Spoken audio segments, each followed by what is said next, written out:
Hi guys, this is Diana Ennis here, Sages of Fae. Pardon. So today I'm doing the calendar. I'm sorry for the delay. In between of this lovely palindromic, we've had fun, and I realise how quickly my hands come into the screen. This is the first time I've done it this way. So let's get into this. You're adding the year. 20 and 25 is 45. So you're going to add the 5 of the month to the 45. You're going to get 50. Now this means that the year and the month is the same for the whole month. The only time it will change is within the next month or the next year. So you can pretty much know that this whole month is 50, and all you have to do is add the day. So 23 and 50 is 73. This is the heavyweight. As above, so below. So the above is 5, 5, 9, because 23, 2 and 3 is 5. The month is 5, the year is 9. So we take that 73 and we bring it over to the left brain, 73. There's the two sides you're playing with, the left and the right. The right is 19, the sun, because you're going to come back over here, you're going to add the 9, the 5 and the 5. So 5 and 5 is 10, 9, 19. So 19 comes over here. So if you're going to apply this to tarot, you would call the 73rd card and the 19th card. So when you look at your chart, and if anyone needs these charts, these can be PDF to you quite easily. So you're going to come down and you're going to look at 73. Keep it simple. There is the Pentacles. So this is the 9 of Pentacles. So now you're going to put that card there. The 73 is going to be put there. You can come up to the 19 and you can see it is the sun. Can you see that? The sun. So now you're going to put the sun. Now 9 and 1 is 10. So you put the 10 above. Above. So this now is running on course with the above and the below. The 73 is 10. 7 and 3 is 10. 10, 10, way. This is the last day of the way. We've been on an even way. As you can see, the numbers are even. So now I am going to go 10 and 10 is 20. Well, we're looking for the one divisor. So I'm showing you what is leaving the building, as in leaving, it's rising. So 20 is judgment. This is clarity and wisdom. So you then go, well, the one divisor now is 2, the High Priestess. So I would like to keep this that simple. But for today, because I'm explaining this to you, I'm going to give you the subjects of matter that you will be investigating and how they're going to apply to you on your daily breath. So the breath is the logos, the header. You are talking 54. I will introduce Lucy on greater detail because there's so much to it. There's so much to this. But just looking at the baseline, you will take 19 off a 73 and you're going to get 54. Well, this is the 5th day of 54. So therefore, that is 270. That's all you need to know with the profit of frequency there. The card of the day is run on a 365-day calendar. So the card for today is the 9 of clubs, the 9 of wands. So you're talking the wand as in everything that you do here is the direct of the wand when it comes to the wood. I won't go into that because I could, but just keep this simple at the moment, because being here is better than not being here. I would have thought you would understand that, because it's not easy to do things at times, especially when we're going through a palindromic. So the 73s from a different pack. These are okay once you understand these ones. You can choose any ones you like if you choose the hardest bike to ride. So I would profess to say ride away. So we're going to put the 73rd card here.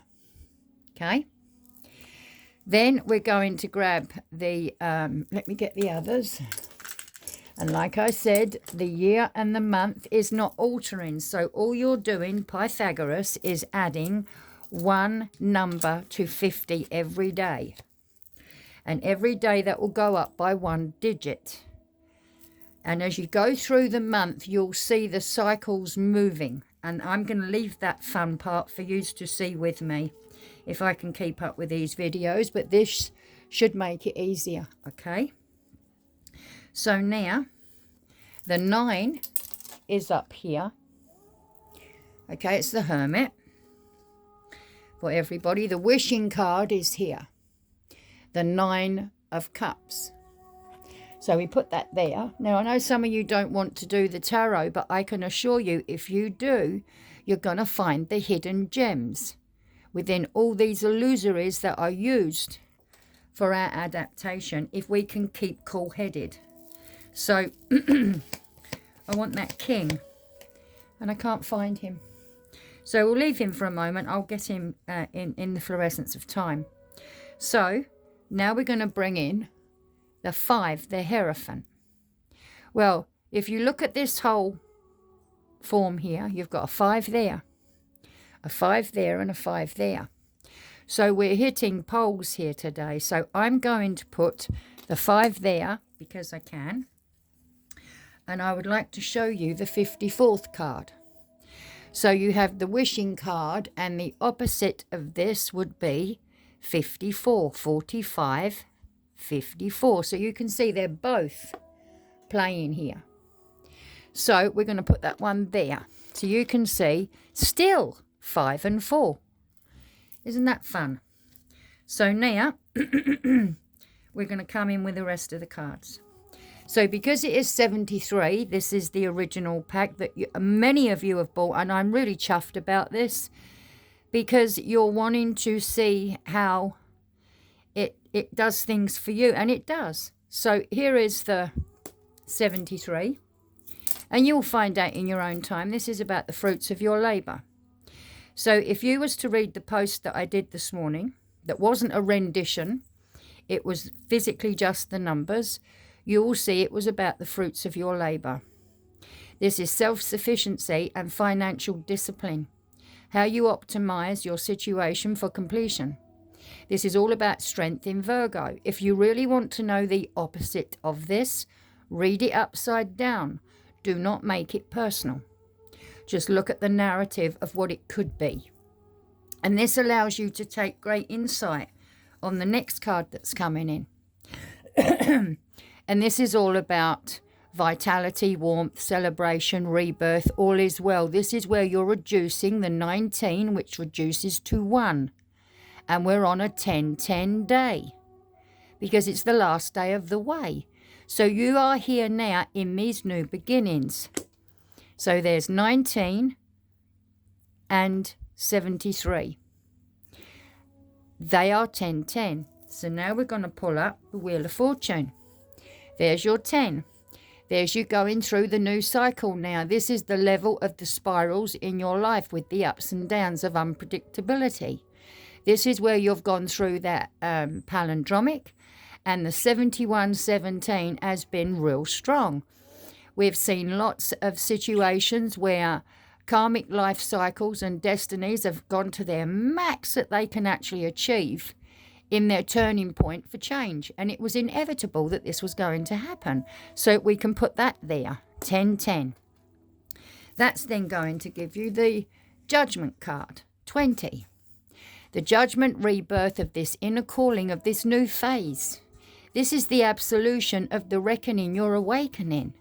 Because this is all about how you was forgiving yourself. Because if you cannot forgive yourself, how can you forgive others? So 20 reduces to 2. And 2 is about balancing these poles. It's an even way.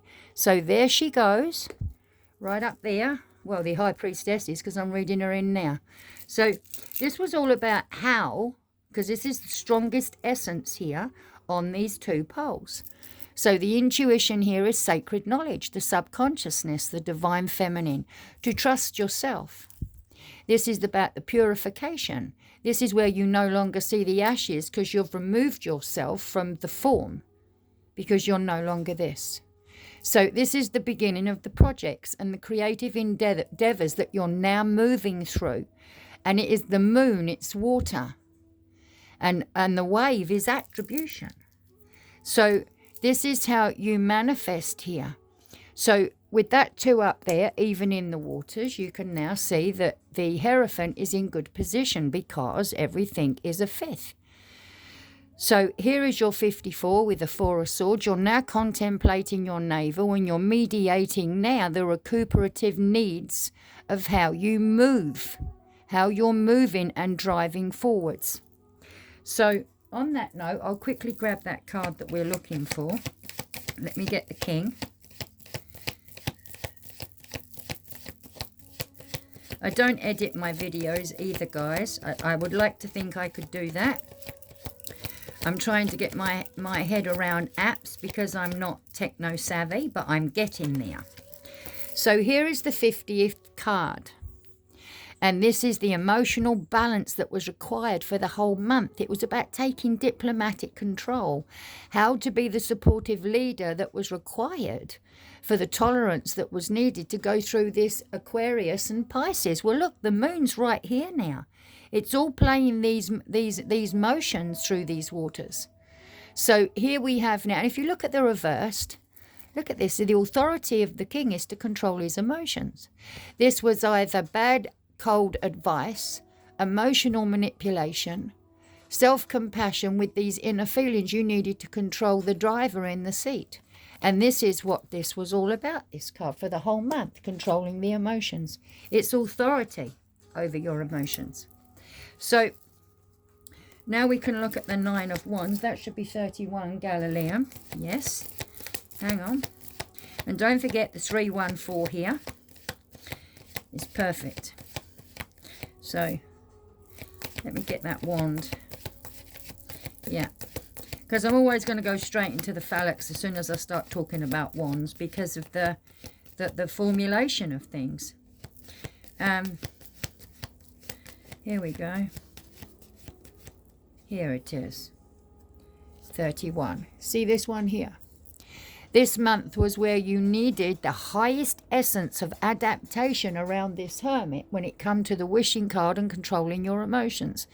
It was standing steadfast, calming your storm and softening your gaze, being able to have the persistent test of faith and the resilience of boundaries to be the last stand that you made, where you were gearing up for the worst pessimism or weariness that was through the compassion that you had through this understand. This is a Sag card. This is the Jupiterian fire here. This is where something was so personal to you that you had to control your emotions to move forward. So we'll put that there. I don't want to put it there. I want to put it there. What am I doing? But I can see it everywhere at the moment. This energy is everywhere. Because this is where this beautiful card here come into play. And I'll take it from the horse's mouth because this card sometimes really perturbs me. because it's spirit moving the divine feminine. So there's got to be a lot of equal balance here. So let's come down to this card. And this again is, I'm using Galaxy Tarot. If you don't have that, you're going to have to, you ain't got to do anything. But what you can apply yourself to is the Labyrinth. And I've not used it, but I know many people do. This is just the Samsung here. So as we come up here, we'll grab this girl and have a look at her. So here's the card that we're looking at, 73. So, you know, looking at the picture and using your own tuition, you know, it helps. But get the narrative here. I use the numbers all the time. So the Nine of Pentacles represents the hard work that comes from this lady here. It's the woman here who stands alone, symbolizing self-reliance. Go back to the post that I wrote. And it's holding a hooded bird, which represents the taming of your impulses and your thoughts. So this is about success and a lasting sense of security through competence. So knowing that that is your 7 moving with the Trinity of 3, giving you the 10, creating the Wheel of Fortune. So these cycles are moving. The clarity and the wisdom is moving. This bad boy here, he's all about courage and persistence and your test of faith. How you're mediating through all of this, because the Logos is 50.